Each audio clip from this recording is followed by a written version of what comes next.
wasn't just where we lived, it was the whole world. And at the center of our little world was Big K. Everybody called him Big K. Not because he was famous, not because he had money, because when kids needed somebody, he showed up. He was the neighborhood dad, the guy who could break up a fight, fix a bike, teach a lesson, and still have everybody laughing before the day was over. Michelle, Bronxy to us, was his shadow. You could see it even then. Same stubborn streak, same giant heart, same habit of taking care of everybody else before herself. None of us were embarrassed by Big K, none second. We were proud of him. Me, Paulie, Nate, and Bronxy would pile together like a tiny street army whenever Yankee season rolled around. We didn't have fancy seats. By half the time, we didn't have seats at all. We had trees. Dangerous, stupid, wonderful trees. We'd climb up near Yankee Stadium and watch the games from whatever branch looked strong enough to hold us. Sometimes it wasn't. We broke bones, got stitches, fell out of trees, ate dirt, ate mud pies because somebody dared us, and somehow survived all of it. Looking back, it's a miracle any of us made it to adulthood. But those were the days. The Bronx was rough, but it was alive. Every block had a story, every corner had music, every wall had art, every kid had a dream bigger than the apartment they slept in. And when the baseball game ended, we'd start chasing another kind of magic, rap battles. Back then, hip-hop wasn't history. It was happening right in front of us. You'd hear whispers moving down the block.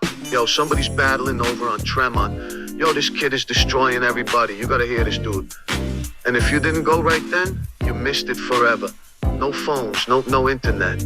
Just word of mouth and legends being born on street corners. The older generation hated it. They called it noise, they called it trash, said it would never amount to anything. But to us, those MCs were prophets, wordsmiths, street poets carrying whole neighborhoods on their backs. Before the world knew they were legends. Guys like the Notorious B.I.G., Spoonie G, Slick Rick, Nas, Lil Kim, Busta Rhymes. To us, they weren't celebrities. They were neighborhood myths with microphones. I remember hearing stories about Biggie battling people in grocery store parking lots and on random corners. Bronxy and I swore we'd meet him one day. We were convinced of it. Then there was Bronxy's music collection. Nobody's was stranger. One day she'd be blasting Method Man, and next she'd be listening to Wu-Tang Clan, then Tupac Shakur. Then somehow she'd be introducing us to rappers from England we'd never heard of. That came from Big K's friend Jonathan from the UK. Jonathan had a son everybody called Zero. To this day, I don't remember why. One afternoon, Zero handed Bronxy a CD and said, "Listen to this."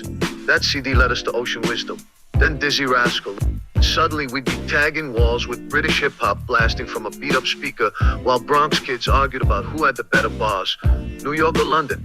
Most of us stayed loyal to New York, especially when it came to Nas. Nas wasn't just a rapper. He was a hometown legend. It proved that one of ours could make it. But if there was one death that hit Bronxy harder than most, it was Big L. When Big L died, she tried hiding the tears. Didn't work. She called him a Bronx brother in arms, even though he came from Harlem. Because that's how hip-hop felt back then. One giant neighborhood.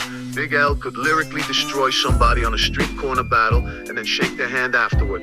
No grudges, no internet beef, no fake drama, just respect. Battle won, lesson learned, friendship earned. That's what people today don't always understand. Back then, battles weren't about hate. They were about proving yourself, about sharpening each other, about earning respect one rhyme at a time. And nobody embodied that spirit better than Biggie. This was a hobby to some, but hip-hop was our parents. This is why Bronx rappers, period, were kings. We snuck over to Brooklyn one summer afternoon, crossing borough lines like we were on some top-secret mission.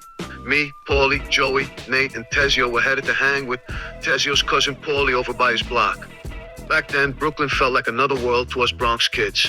Different corners, different crews, different energy. The second we got there, word started spreading faster than wildfire. Yo, Biggie's around the corner. That got everybody's attention. Then somebody added the part that made our hearts nearly stop. There's gonna be a battle by the corner, man. Now, we weren't talking about some regular neighborhood cypher. A few hungry rappers had come looking for a name. They wanted to test themselves against the man everybody was talking about. They wanted that flawless flow buried. Wanted to be the crew that could say they took down Biggie. We looked at each other. No chance we were missing this. We took off running through side streets and alleys, squeezing between parked cars and hopping fences until we got close enough to hear the crowd before we could even see it. The whole block was packed. People hanging out apartment windows, kids sitting on fire escapes, old heads standing with crossed arms, boomboxes blasting beats, everybody waiting. Biggie wasn't the loudest person in the crowd. Didn't have to be. The second he grabbed the mic, the whole corner got quiet. You could feel it. Like the block itself knew something special was about to happen. One rapper stepped up, then another. They came with everything they had. Punchlines, street stories, crowd pleasers. But when Biggie answered back, it was different. Every rhyme landed. Every word hit. The crowd started reacting before he even finished his bars. Heads were shaking, people laughing, people yelling. Some of the challengers started smiling because they knew what was happening. They weren't getting embarrassed. They were witnessing greatness. And standing there with my friends, squeezed into that crowd by the corner lot, I remember thinking that some people don't become legends after they're gone. Some people become legends while you're standing right there watching. That day wasn't just a rap battle. It was a glimpse at history before the world knew it was history. And us Bronx kids, we walked all the way back home that night, talked about every bar, every punchline, every moment. Because we knew we'd just seen something nobody was ever gonna forget. Me, Paulie, Joe, Nate, and Tezio couldn't stop talking. Yo, did you see how Biggie flipped that dude's whole rhyme around? Nah, forget that. Did you hear the crowd when he dropped that last line?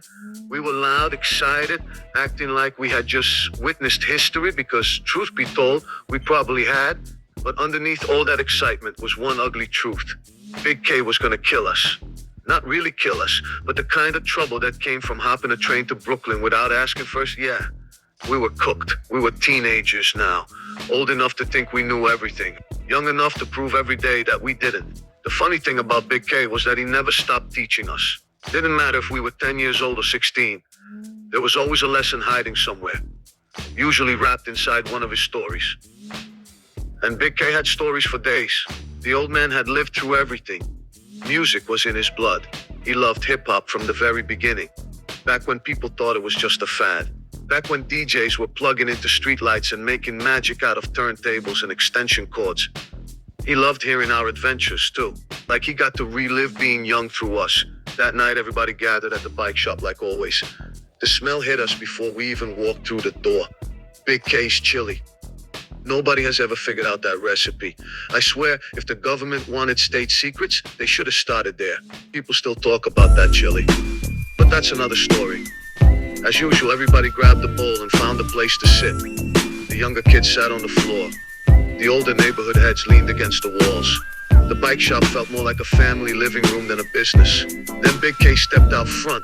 Usually that meant story time. He'd lean against an old bicycle frame and start talking. Some nights he'd tell stories about growing up. Some nights about mistakes he made. Some nights about fights, music, girls, dreams, or failures. Every story ended the same way, a lesson hidden somewhere inside. But this night was different. He looked around the room, then pointed. You, me, then Joey, then Nate, then Pausio. Get up here. The five of us looked at each other. My stomach dropped. We slowly walked to the front like prisoners headed to sentencing. Big K crossed his arms. A grin spread across his face. The kind that meant trouble. I got a rap battle story tonight. The room got quiet. Big K looked directly at me. Figure y'all might want to hear it. The old head started smiling. They knew something we didn't. Then Big K nodded. I heard somebody got to see a Biggie Smalls battle today. Silence, complete silence. Every single one of us froze. I could hear Joey whisper, "Oh, we dead." The whole shop exploded with laughter. And right then I knew we were busted. Not because Big K was angry, not because somebody snitched, but because Big K always knew, somehow, some way. The old man always knew. And the worst part, he'd never tell you right away. Nah, Big K liked to let the lesson marinate, like his chili. Then when the time was right, he'd serve it up hot. He looked at all five of us and smiled. Now before I tell my story, he pointed toward the empty chairs. One of y'all want to tell me how Brooklyn was? And just like that, every excuse we practiced on the train disappeared. That's when my best friend Bronxy stepped into the driver. She was determined to give her dad a story about his seeing an MC that blew our minds. She got up and told this like she was willing to get the punishment. With smiles and with enthusiasm, she gave a story we now called our one punishment we was proud to take. Bronxy, absolute to the core, is part of hop-hop culture. She was raised and lucky to witness firsthand. She told it so good. Big K was begging for a second part. That's the night we educated Pop.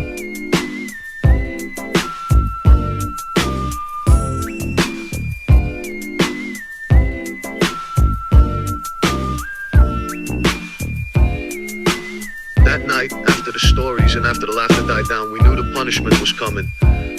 Big K had that look. The look that meant he already knew every detail before we even opened our mouths.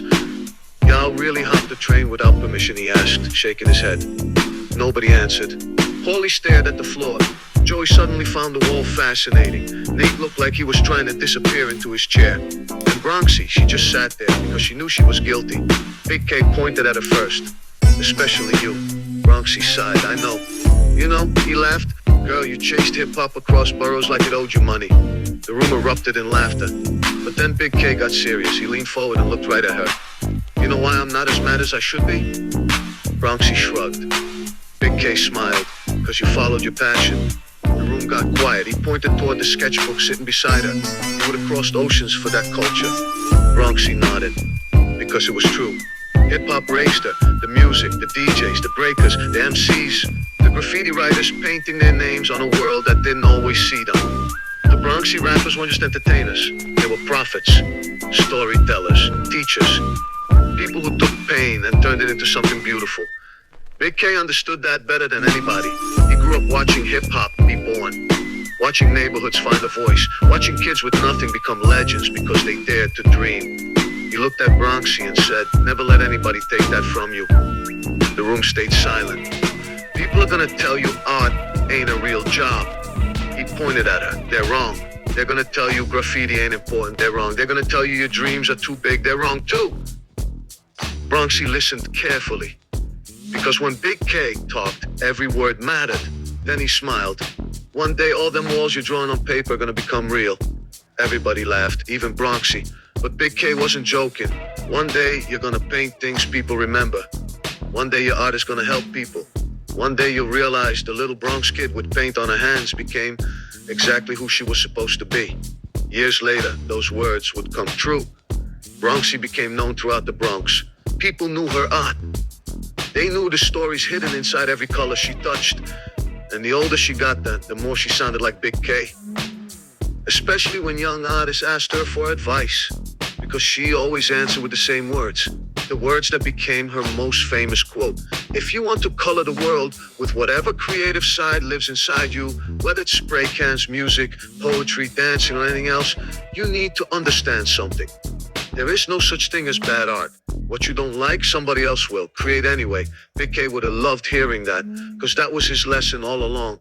Not to avoid mistakes, not to avoid trouble, but to stay true to who you are. And every time Bronxy picked up a spray can, she carried a little piece of her old man with her. The same man who punished us for hopping that train. The same man who secretly smiled because he knew exactly why we did it.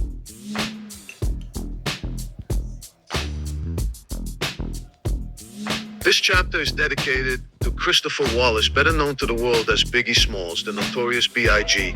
We never got to meet him. We never got to shake his hand. But like millions of kids from New York, we grew up watching his style, memorizing his lyrics, and hearing pieces of our own neighborhoods and his stories. The day we heard he was gone, the Bronx felt different. Nobody wanted to believe it.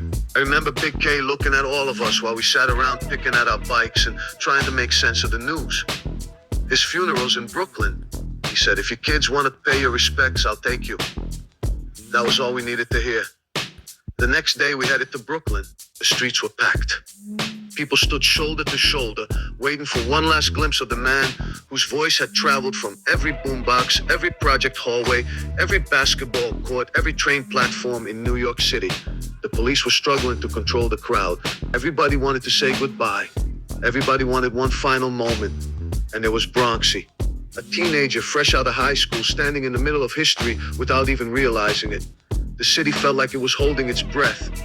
Then someone shouted that the procession was coming. The crowd surged, people cried, people yelled, people raised their hands toward the sky. Then somewhere in all that noise, an old school battery-powered boombox started playing a Biggie record. Suddenly the chaos didn't matter anymore. The music took over. For a moment, nobody was from different neighborhoods. Nobody cared what block they came from. Nobody cared what crew they claimed. Everybody was there for the same reason, to say goodbye. And standing there listening to that voice echo through Brooklyn one final time, I remember realizing something. Biggie had been telling us his story all along. A kid from Brooklyn who turned words into history. A kid who made the world listen. A kid who never forgot where he came from.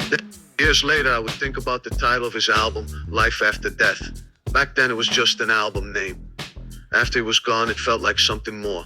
Because Christopher Wallace left this world, but his music never did. His voice still rides through New York. It still bounces off brick walls and train cars. It still plays from speakers in parks, barbershops, and block parties. And maybe that's what hip-hop really is. Not just music, memory, family, stories, a culture that refuses to die. That day in Brooklyn taught us something. Life is short. That legends aren't. And if Biggie left us anything, it was proof that one voice can outlive a lifetime. No more fighting, no more division. Just hip-hop, the greatest culture we ever knew. So this one's for Christopher Wallace, and this one's for his mother. And this one's for every kid who stood on those streets that day. We never met Biggie face to face, but for a few unforgettable moments in Brooklyn, it felt like the whole city came together to say goodbye. Rest in peace, Big. The story lives on. People's got to stay on a positive vibe, you know. The negativity just brings failure, you know. And we ain't trying to fail in this game, we're trying to succeed. Biggie was loved in the neighborhood. His funeral was a massive event. When someone put on Hypnotize, the whole place erupted.